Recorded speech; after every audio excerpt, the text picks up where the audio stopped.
the ether. And the ether, I remember Terrence Howard went on Joe Rogan. He got every single physicist jumping down his throat for what he was saying. One thing he was absolutely correct about was the luminiferous ether. There is an ether that's out there. In fact, Dirac, I believe, have quoted as saying that the only way that this makes sense with quantum mechanics is that there must be a medium for an electromagnetic wave to traverse through. And people will say, well, Ashton, the Mickelson Morley experiment in 1885 said that there's no ether. That's not actually what it said. They use an interferometer. And so an interferometer is like basically taking a mirror and you bounce your laser beams and have it split, and you're looking for a shift in your interference pattern. And they didn't see any shift in the interference pattern. So they said either there must not be an ether or the ether must be flowing with the Earth itself. Well, there's this guy named Martin Gruznik, 2009. He redid the experiment, and he had it on a spinning table. And so if you horizontally spin it, you see this interference pattern, which is just some lines basically, and it doesn't move. And you say, okay, well, that's what Mickelson Morley said. But then he flips it on its side vertically and has it spin vertically. And what happens? The interference pattern starts to shift. And the midpoint where it hits that kind of equilibrium point is perfectly parallel to the plane of the Earth. Now, what does this mean?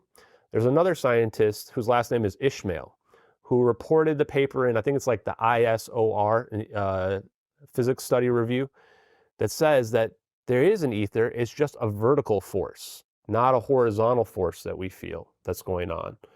And says that this can unify gravity and the blue shift that we see with respect to this.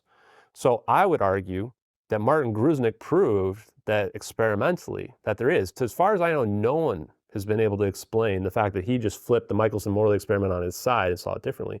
There were other people as well that had argued that they could prove the ether. One of them actually went on top of a mountain and ran the experiment there compared to sea level. And why is this similar? Because this is basically the equivalent of if you see a difference between at sea level and versus on a mountain, the same thing as flipping the experiment on its side, right? Because the difference is your altitude here or your height away from the ground.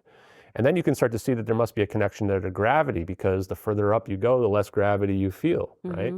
And so now you start to see that maybe there is a unification theory where we have this ether that's out there, has unlimited energy, that is what we need for an electromagnetic wave to traverse, because all waves require a medium. And that the reason why we don't perceive this ether is because it's at the Planck scale, the smallest possible scales that are out there. Many orders of magnitude smaller than even electrons. And this has actually already been physically figured out for almost 100 years. So when I started digging into the science and finding these papers and watching these engineers who I now revere, I just started going, holy crap, this has been out there for that long.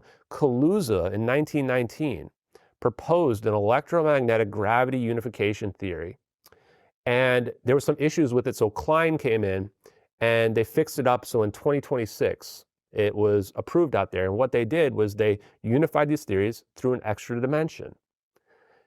Sakharov, who is a Russian physicist, 1967, 1968, he helped develop atomic bombs and hydrogen bombs for the Russians, theorized that zero-point energy is basically what the ether is made up of, could explain gravity.